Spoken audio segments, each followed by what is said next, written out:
What's up, everybody? Nick back here with you from Project Central, and if you're like me and it gets cold where you live, you're going to want to watch this video because my plan for this video is to make a shop heater that doesn't cost hardly anything to run. So let me show you what I've got planned. So first off, if you're like me and you're constantly doing projects out in your garage, one of the things we fight with the most, besides budget and time and motivation, is the weather, which I guess plays into motivation a little bit. And for me, here living in Oklahoma, even though we are pretty far south, we do get some really chilly winters at times. Chilly enough that it's not always fun working on stuff in the garage. But this year I've got a plan. Basically what we're going to do is we're going to build a rocket stove, right? So you put the thing in at the angle and it burns down there and the air goes whoosh up, burns, right? They're super cool. And we're going to do that. We're going to make one of those out of this old piece of 4-inch square tube. 4-inch by quarter wall square tube. But I can't run that in the garage, right? I can't run an open campfire in the garage. Come on, crazy? So what we're going to do is I've got this piece of 6-inch square tube that basically what we're going to do is we're going to make an air chamber around it. We're going to leave about a 1-inch air, we should be able to leave a 1-inch air gap around it, cut some holes in that, blow some air in it, and with all that, we can have a forced induction heater that runs on scrap wood, scrap 2x4s, leftover hardwood from other projects, sticks, branches that fall down, whatever will burn can go through the rocket stove. First thing we're going to do is get these pieces cleaned up, cut to length, make some other cuts, and then start getting them welded together. So let's knock that out right quick.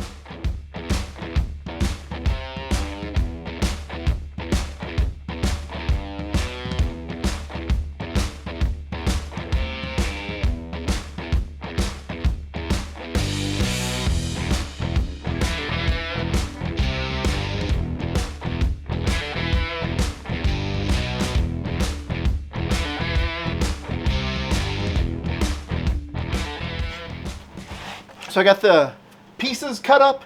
Let's get them tacked together right quick and then we'll stand them up and I'll show you what we're working with. So we got our two main pieces welded together, right? But the bottom is still open. For the bottom, I found this piece of 1/4-inch plate. It is 8 by 10. We're gonna get this all nice and shiny, or at least weldable, cleaned up and weldable on this side. Yeah, it's gonna do a couple things. One is gonna provide a bottom so that as our fire's burning, it can just kind of, it doesn't fall out the bottom. And we're gonna be able to put some legs off the bottom of this, which is gonna be important to keep it up off of the concrete.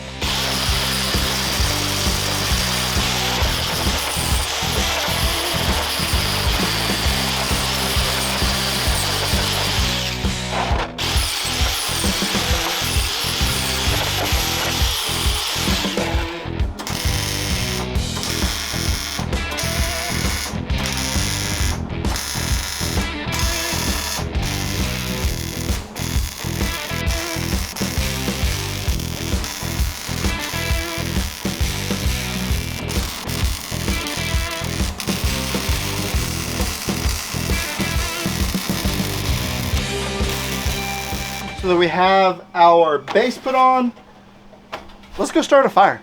I mean, you got to, right?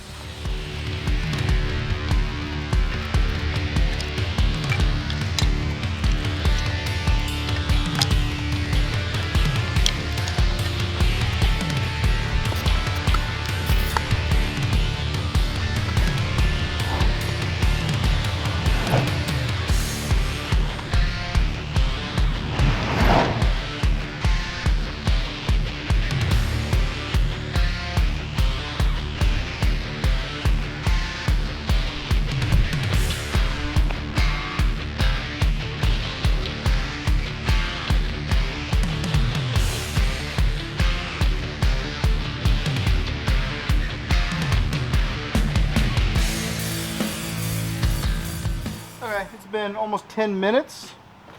Let's hit this with the temp gun. Concrete says 71 degrees.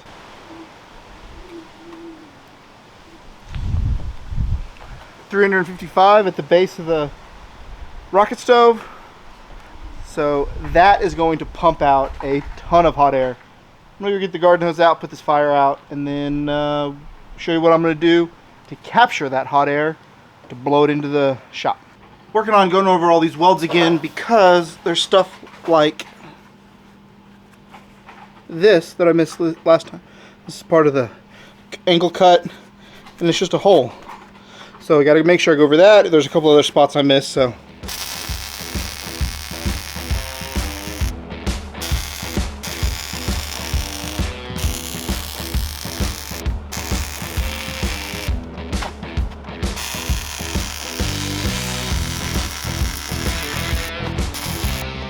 Next step is going to be making our outside sleeve, sort of the outside of the air chamber. So this is going to get hot. We're going to have this piece of 6-inch that's going to slide over top of it, and then we're going to blow air through it, and that's how we're going to get our heat into the garage. But to do that, we got a couple things we got to do first. We need to take this piece of scrap. We need to fill this in, right? Because what we're going to do is we're going to cut a big notch out of this so that it slides over and we can weld all the way around. So to do that, to make sure we don't have any gaps right here, we're going to fill in some of these corners. So I'm going to get those cut up, get those welded on, and then get this cleaned up, make our notch, and slide it over. And then I'll talk to you a little bit about our holes and our fan setup and stuff, but let's go.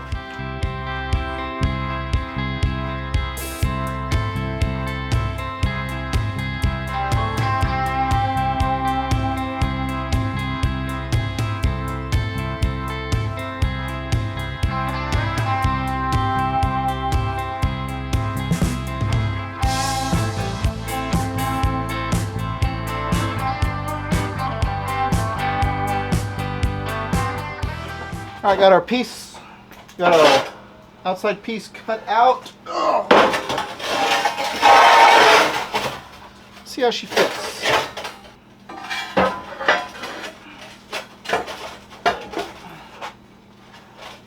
little snug. All right, looks like you need to take off just a little bit more. All right, we're gonna switch to a hard grinding disc. I've been using these ones from Benchmark abrasives. I got them off Amazon. I'll post some links below to some of the products I use if you want to check those out. And I've really liked these. These have done pretty good.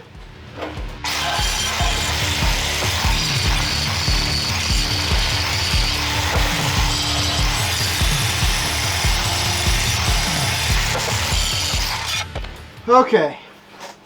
See how that looks.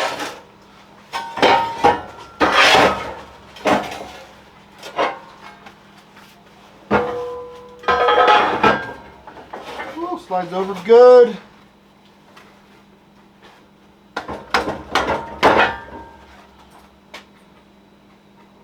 You close?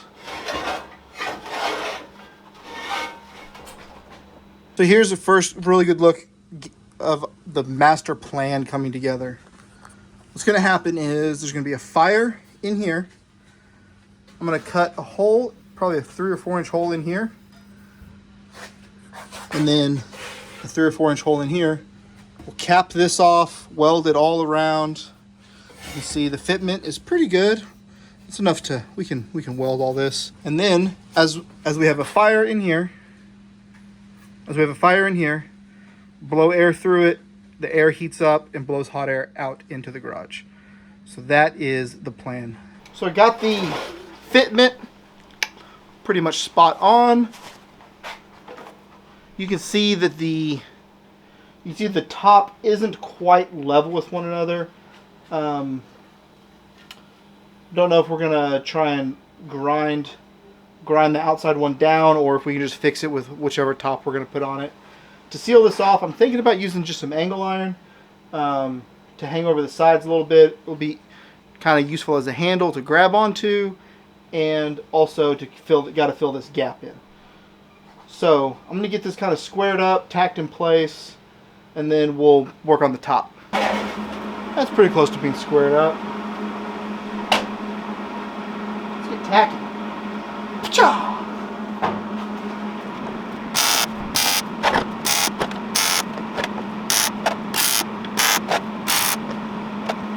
Even though we've got a bunch of tacks on now, I'm still gonna leave the C-clamps on at least for a little while until I get some good, weld down, so it doesn't get all too crazy wonky on us.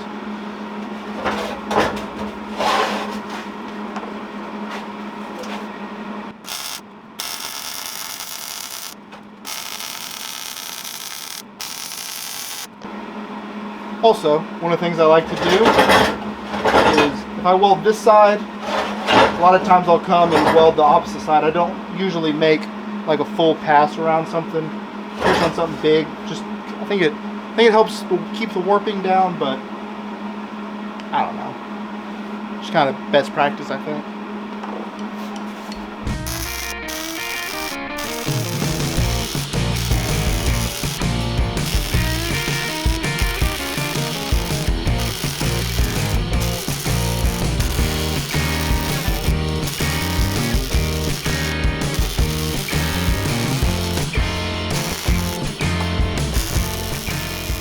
Alright, so now this is all burned together. We're going to work on a couple more things tonight, and then we'll finish the rest up tomorrow. Not in the morning. We go to work in the morning. But tomorrow. So tonight, I'm going to make the top. Get all that burned in. Got to cut some holes here. So we'll try and work on that.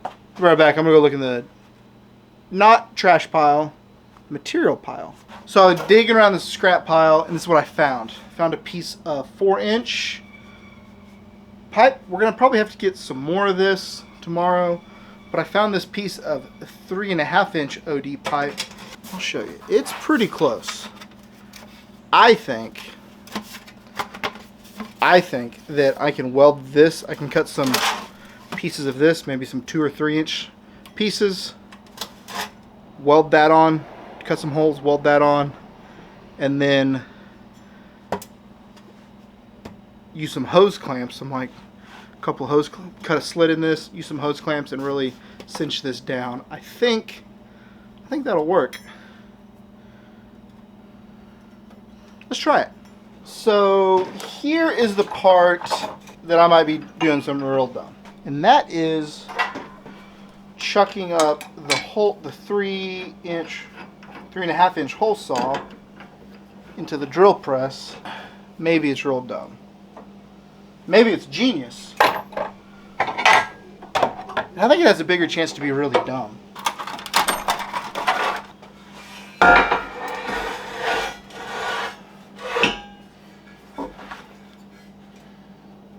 So what do we think? Real dumb?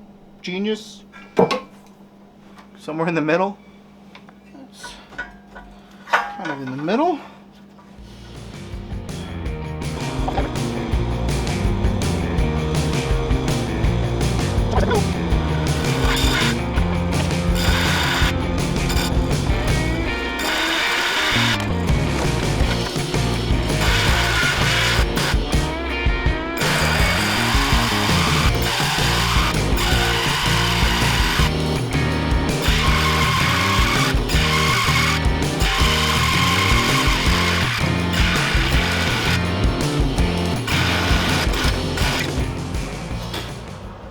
Genius is what that is.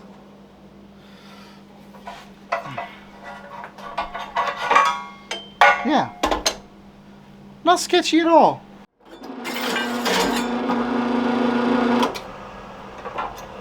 Woo! All right. It's getting so good. Woo! Oh yeah. Woo! All right. So there we have it. We've got a low side. This is going to be the out into the garage.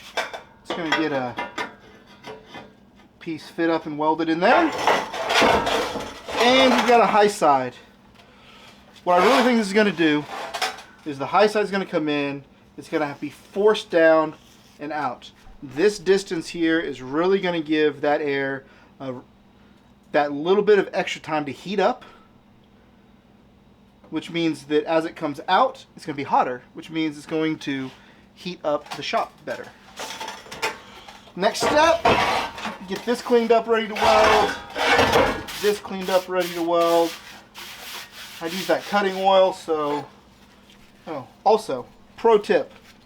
If you are using a hole saw, keep the pieces you cut out, because if you ever need to like cap a piece of tubing or whatever, look at that. I just cut a cap, perfect cap for this. So, pro tip.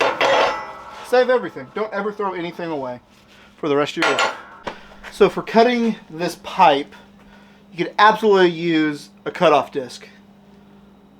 But I'm trying to go fast, so I broke out my metal cold cut saw. This thing is awesome. This is the DeWalt brand. They make, Evolution makes one of these. I think Makita makes one.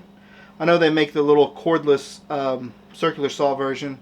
Anyways, but these are awesome. They spin a lot slower, and it will cold cut metal like this. Let me show you. But remember, they're loud, super loud. So wear hearing protection.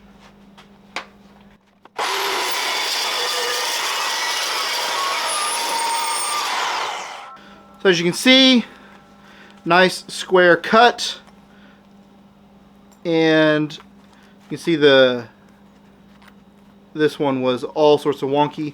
So I'm using this for a couple reasons. One, it's faster than the cutoff wheels, but two, it's a lot easier to square up your cut. So let me make some marks. We're gonna cut a pair of 2.5 inch.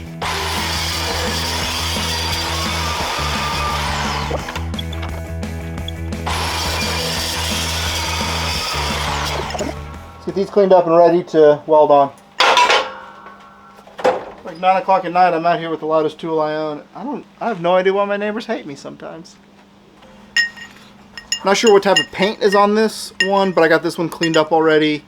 Last thing I want is to start a fire. Even if I paint over these with a high temp paint, I'm afraid that it's going to like start smoking or toxic fumes or whatever.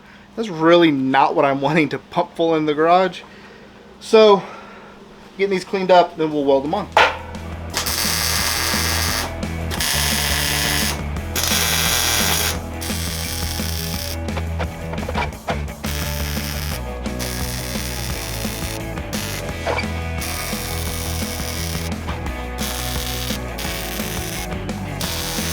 Alright, so you can see we got an in. It's gonna hit the inner tube or inner thing, swirl around, come out here at the bottom. This will get piped into the garage. Well, as you can see, it's daylight again here in the garage, and that means I ran out of time last night to work on this. So we're jumping back on it today. Got some pretty clear goals. Got to finish the top, which I've already cut some of these shaped pieces. They're going to go around the top. My goal is to make it where, yes, it's going to be a shop heater, but I also want to make it where if I need to put something on the top, like boil a pot of water, or cook anything in an emergency situation, that I have that availability also. So we're going to make kind of a bigger top here using this angle iron, and I got to figure out something for feet as well to keep it up off that concrete like I talked about earlier. And then we're going to hit it with that block. Oh, hey, it's right here off camera. Hello.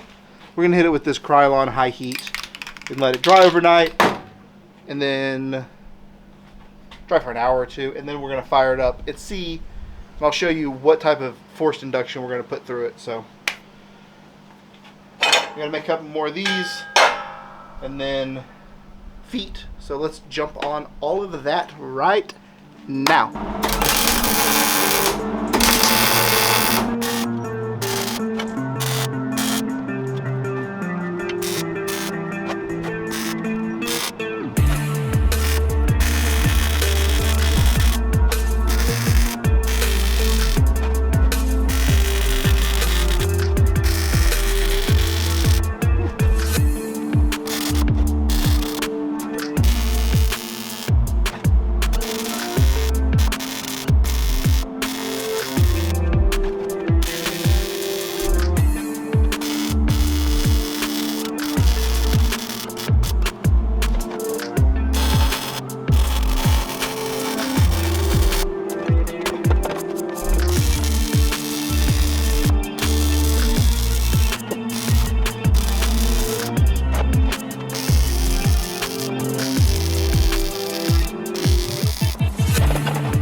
So here's the inside of the top, right? I think what I'm gonna do is I've got this piece left over.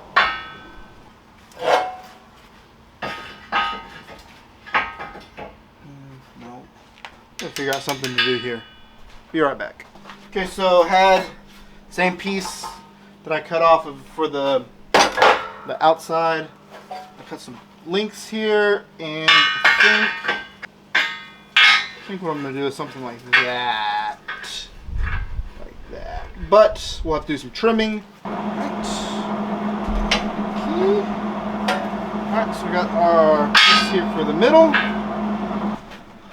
I'll get those cut to length, get this fit up, and tack it all in place. Well, I got my middle piece put in. Looks pretty good. We're gonna get this burned in, hit it with a flap disc because it's still got some sharp edges, and then paint.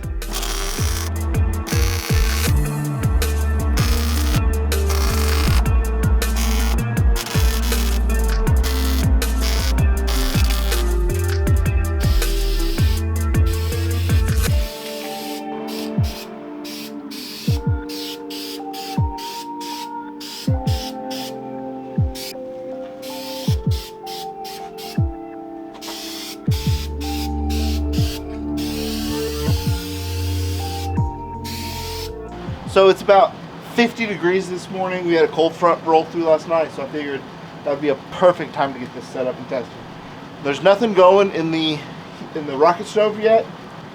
We're showing about 50 degrees. So I'm gonna make a quick little fire in it, and let's see how well this thing works. So as this thing is heating up, right, so we got our fire going. As we got this thing heating up, let me show you what we're working with here. So the fan we're using is just a 6-inch inline duct fan for like grow rooms or HVAC systems. I've got a 6-inch to 4-inch reducer, so 4-inch pipe, a 90, which if you don't know, the 90s can actually be anything between 0 and 90. The rocket stove we built is heating up. Got a section of 4-inch pipe coming off here that's 5 feet long with a 90 at the end that we saw. So that's what we're working with. I think it's a pretty good system. Let's let it keep getting heated up. It's only been burning for about 5 minutes, so let's see what the temperature's like. Well, that fire is really chooching in there, getting some good coals. So let's see what we've got. So on this end, what do we say, about 50 going into it. And coming out of it here, 112, 114, 130. Well, I am going to call that a massive success. Ooh, starting to feel warm. This is a project I have been considering for a long time. I, like many of us who want to work year-round, especially over the winter, I struggle with heating the workshop. I'm sure many of you do too. For a few years I did propane, but man, it got expensive. And I was thinking about doing a little bitty wood stove in here, but I just couldn't really dedicate the space to that. And you know, I am cheap. I'm sure most of you are cheap. I would much rather spend my hard-earned money on my projects, not just heating my shop. So this rocket stove shop heater is going to allow me to really heat my shop this winter on those really chilly days, so that I can keep working on my projects. And whatever projects I'm working on, you'll find them right here on this channel. So make sure that you like and comment and subscribe so that you don't miss out on my future projects. Also, if this project was cool, you thought it was cool, let me know down in the comments. If you want to copy this design, do it. I built all of this out of scrap. The only thing I had to buy was a couple HVAC tubes and fittings and stuff, and I already had that fan laying around. But if you had to buy that stuff, you could probably do this project for $100 if you had some good scrap laying around. But anyways, I appreciate you watching all the way to the end. Let me know down in the comments again what you think, and do what you always do, everybody. Take care of one another, and I will see you next time when it's nice and warm in the shop. Oh yeah, oh yeah, oh yeah.